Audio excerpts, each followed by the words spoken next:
Bom dia. Vamos falar agora sobre o caso de hidratação venosa, a resolução daquela situação clínica, onde tínhamos um bebê de 5 meses de vida, que tem cardiopatia congênita e com repercussão hemodinâmica, que foi internado por insuficiência cardíaca e insuficiência respiratória aguda. Esse bebê tinha um peso de 3 quilos. A gente optou então em usar um TIG de 7 mg por quilo minuto, por alguma condição clínica ou laboratorial que justificasse. A gente aprendeu que o TIG habitualmente fica entre 3 e 5, mas nesse caso optamos por um TIG maior. A restrição hídrica em torno de 70% ou 2/3 da oferta hídrica basal, um sódio de 4 mEq por quilo dia, um potássio de 4 mEq por quilo dia, cálcio de 200 mg por quilo dia e um magnésio de 0,5 mEq por quilo dia. Então são esses dados aqui que a gente vai utilizar para fazer os cálculos. A partir disso a gente pode calcular a oferta hídrica basal, considerando o peso do bebê de 3 kg e considerando uma oferta basal de 100 ml por quilo, daria então 300 ml ao longo de 24 horas. A oferta deste paciente, então, já que a gente quer 70%, seria resumida ou restrita a 210 ml em 24 horas. Lembrar que o peso real nesse paciente é igual ao peso calórico, que é 3. Tem o maior cuidado da gente não fazer esse cálculo que eu falei que acontece com certa frequência, de confundir a restrição hídrica com o peso calórico. Então, o peso calórico dele não é 2,1 e sim continua sendo 3, independente da oferta hídrica que pelo qual você optou em utilizar.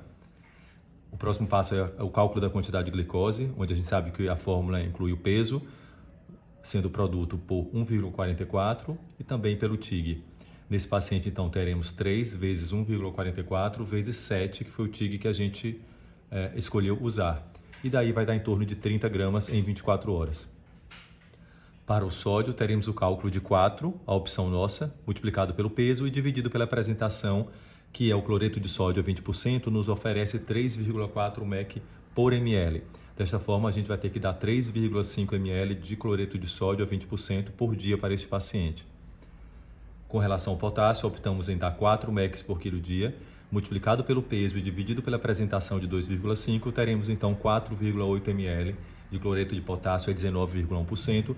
A apresentação comercial mais utilizada, lembrando que tem uma outra muito pouco provável que vocês encontram, que é a de 10%. Com relação ao cálcio, a gente usa o gluconato de cálcio ou gliconato de cálcio a 10%, onde cada ml vai ter 100 mg, daí o nosso cálculo de 200, que foi a opção nossa, multiplicado pelo peso e dividido pela apresentação comercial de 100, dando então 6 ml ao longo de 24 horas. E por último, o magnésio, optamos em usar 0,5 multiplicado pelo peso, dividido pela apresentação comercial, já que consideramos o sulfato de magnésio a 50%, mas também temos o sulfato de magnésio a 10%, onde cada ml tem 0,8 mEq, e uma outra menos provável, que eu falei que já há um bom tempo não é vista comercialmente, que é 12,5%, onde cada ml do sulfato de magnésio a 12,5% vai ter 1 mEq por ml. Então a gente tem um volume total de eletrólitos de 14,7 ml, sobrando então 195 ml para oferecer a glicose que desejamos. Em seguida, eu tenho que fazer esse cálculo então da oferta da glicose, sabendo que eu tenho que dar 30 gramas de glicose em 95 ml de soro restante. Eu tenho 4 opções comerciais, a gente já falou que é o soro glicosado a 5%, o soro glicosado a 10% e as ampolas de glicose a 25% e 50%. Nesse paciente, se eu colocasse todo o volume de soro glicosado a 10%, ele me daria 19,5 gramas de glicose, estando aquém da necessidade nossa, que seria de 30 gramas por dia. Daí optamos naquele método de tentativa-erro, encontraríamos isso aí, de soro glicosado a 10%, 170 ml, me dando 17 gramas de glicose, e glicose a 50%, onde 26 ml daria 13 gramas de glicose. Com isso eu vou ter mais ou menos 196 ml e mais ou menos 30 gramas de glicose por dia, satisfazendo as nossas condições lá iniciais. Teria outras opções, sim, podendo usar a glicose a 25%. A glicose a 5%, o soro glicosado a 5% não seria muito prático, porque a gente teria que usar volumes maiores da glicose para compensar. Então, essa aí seria a forma mais prática e menos dispendiosa para calcular esse soro. Então, a prescrição desse paciente ficaria uma precaução padrão, lá no item 1 a gente aprendeu que, nesse momento, sobretudo de pandemia, tentar valorizar qual o tipo de isolamento ou de precaução que esse paciente deve estar submetido. No segundo ponto, habitualmente a gente fala sobre a dieta. Nesse menino a gente optou em botar a dieta zero, a sonda nasogástrica aberta pela condição clínica lá relatada. E no terceiro ponto, então, a hidratação venosa. Soro glicosado a 10%, vamos colocar 170 ml, glicose a 50%, 26 ml, cloreto de sódio a 20%, 3,5, e em seguida cloreto de potássio, gluconato de cálcio, sulfato de magnésio. Colocaremos então, isso aqui é o desfecho, que é muito importante, não ter lacunas aí, né? Seguindo a prescrição segura. O modo de administração, a via, que é intravenoso, em bomba de difusão contínua, na vazão de 8,8 ml por hora aproximadamente. E colocar esse detalhe, eu prefiro colocar, mas não seria obrigatório aí, porque fica inerente, fica claro que esse volume total vai corresponder a 24 horas. Mas por uma questão de segurança, você pode sim colocar a periodicidade do soro. Eu coloquei volume para 24 horas assim fundido. Mas temos um detalhe, lembra que a gente tem que calcular a oferta máxima, se está respeitando a concentração máxima de glicose naquele soro e a concentração de potássio. Lembrar que para o sódio, para o cálcio e magnésio, não se faz necessário esse cálculo, porque a gente nunca vai atingir volumes que façam algum tipo de restrição, tá? E concentrações.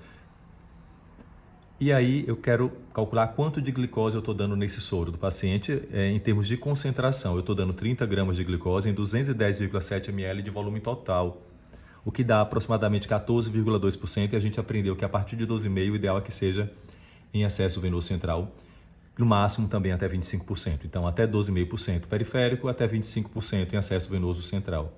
E o último ponto em relação ao cloreto de potássio, onde a gente aprendeu que não deveria passar de 40 mg por litro em acesso periférico e no máximo 80 a 100 em central, conforme o protocolo de instituição, né? Até a gente citou que no HU a gente preferencialmente coloca até 40 mg no periférico e no máximo 100 no central. E aí eu tenho esse paciente recebendo 4,8 ml de potássio, que dá 12 mg. E esses 12 mg ele recebe no volume de 210,7 ml de solução total, o que vai dar aproximadamente 57 mg por litro. Então seria um paciente que justificaria mais um motivo, além da gravidade dele, além de ser um paciente que provavelmente está usando polifarmácia, com antibiótico terapia e outros medicamentos. Além disso, tem dois pontos aí importantes: a concentração de potássio e de glicose, que demandaria por si só um acesso venoso central.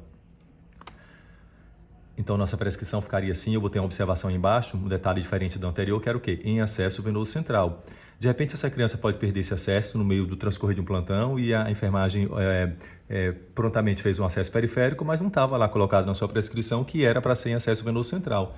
Da mesma forma como uma droga vasativa, se necessário for, a depender da dose, tem que ser no acesso venoso central. E aí você deve descrever isso. Então, eu teria que colocar também esse detalhe aí na forma do uso, tá? Para finalizar, ficaria esse questionamento: Rhodesiga versus isotônico ou hipotônica versus isotônica? Vocês vão ver vários textos assim de literatura confrontando essa questão Rhodesiga versus isotônico como se fossem antagonistas. E não é. Na verdade, o Rhodesiga, a gente aprendeu que lá desde a década de 50, quando ele foi colocado, divulgado maciçamente, ele foi o que deu base para todo esse nosso cálculo. Então, ele não é algo incompatível com a solução isotônica. A questão é que, na prática do dia a dia, a prescrição via forma de Rhodesiga, ela leva ao uso de soluções hipotônicas. Então, eu prefiro colocar o termo hipotônica versus isotônica e não Rhodesiga, parecendo que ele é, como eu falei, um antagonismo ao isotônico. E aí, se a gente optou em usar a solução isotônica, o que mudaria? Teremos que usar a solução glicofisiológica 1 para 1. E aí os eletrólitos estão mantidos, tá? A gente não mudou nada. O que eu teria que tirar aí até então seria o sódio, já que eu estou dando uma carga grande de sódio nessa solução glicofisiológica. Então o volume de eletrólitos mudou um pouquinho, caiu para 11,2 ml, sobrando mais ou menos 199 ml para oferecer a glicose que julguei necessário. Dessa forma, eu tenho que oferecer 30 gramas de glicose agora em 199 ml de soro. E lembrar que a solução glicofisiológica 1 para 1, para cada 1000 ml tem 50 gramas de glicose, ou para cada soro de 500 ml tem 25 gramas de glicose. Dessa forma, eu teria que refazer aquele cálculo do tentativa-erro, e aí eu optei em colocar a solução glicofisiológica 1 para 1, 156 ml, e glicose a 50%, 44 ml. Eu coloquei de forma resumida aí, só para que vocês pudessem visualizar a opção final aí, que me daria mais ou menos 200 ml de soro e mais ou menos 30 gramas de glicose, satisfazendo o que desejei anteriormente. E aí minha prescrição mudaria um pouquinho, correto? teria que colocar a solução glicofisiológica e agora a glicose a 50% em volumes diferentes do anterior. Só que tem um detalhe, a vazão praticamente não mudou, ficou 8,8 ml por hora mesmo, na aproximação, mas eu tenho que realmente saber se essa solução é glicofisiológica, ela está satisfazendo a condição de isotônica, porque como eu coloquei muito volume aí morto, entre aspas, de solução de água livre, que no caso é a glicose a 50%, 44 ml, além dos outros eletrólitos de água livre, sem sódio, isso me faz que eu obrigatoriamente calcular a concentração de sódio e ver se de fato ele está na solução isotônica, que a gente aprendeu que deveria estar entre 135 e 150 mEq por litro para ser considerado solução isotônica. E aí eu fiz esse cálculo, que eu estou dando mais ou menos 211,2 ml de solução por dia. E para esse volume, quanto deveria ter de sódio? Lembrar que o sódio a 0,9% ele tem 0,154 mEq por ml. E aí, se eu tenho 156 ml de solução glicofisiológica, né, ele está me dando 114 mEq por litro. E aí ele está abaixo do que eu tinha desejado. Então eu tenho que refazer esse cálculo. Para 211,2 ml, deveria ter pelo menos 28,5 mEq por litro. Isso para me dar 135 mEq.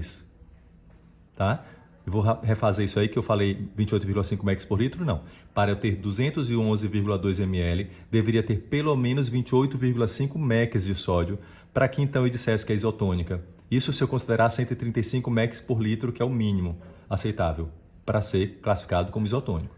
Dessa forma, falta então 4,5 mEq. Por que 4,5 mEq? A diferença aí entre 24 e 28,5 mEq. Então, eu tenho que dar mais 4,5 mEq de sódio para esse paciente para que eu considere uma solução isotônica. Se eu dividir pela apresentação comercial, que é o cloreto de sódio a 20% em ampola, que é 3,4 mEq por ml, eu tenho então que dar mais 1,3 ml para esse paciente ao longo do dia. E aí eu só vou complementar. Simplesmente eu coloco o cloreto de sódio a 20% agora, 1,3 ml. E aí está solucionado o problema todo.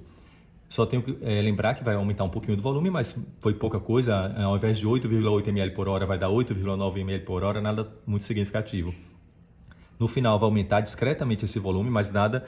Também lembrar que eu optei em dar 2/3 de volume para o paciente, que ficou ali entre 60% e 70%, então não precisa desse preciosismo todo em estar fazendo essas subtrações. É analisar e reavaliar o paciente clinicamente e rever se ele precisa de maior restrição ou menor restrição. Espero que tenha dado para esclarecer, sobretudo para a turma 101 e 102. Com relação à turma 103, a gente ainda vai ver essa parte de hidratação venosa, então não precisa se preocupar com esse caso aí. É um caso complexo, mas que se a gente consegue entender esse caso aí, vocês não vão ter dúvida nenhuma em fazer qualquer outra hidratação venosa. E propositalmente, a gente já tinha feito os casos anteriores, e propositalmente esse foi um caso bem complexo para que vocês pudessem ver todas as possibilidades de cálculo dentro de um mesmo caso, porque aparentemente era tão simples. Tá bom? Obrigado.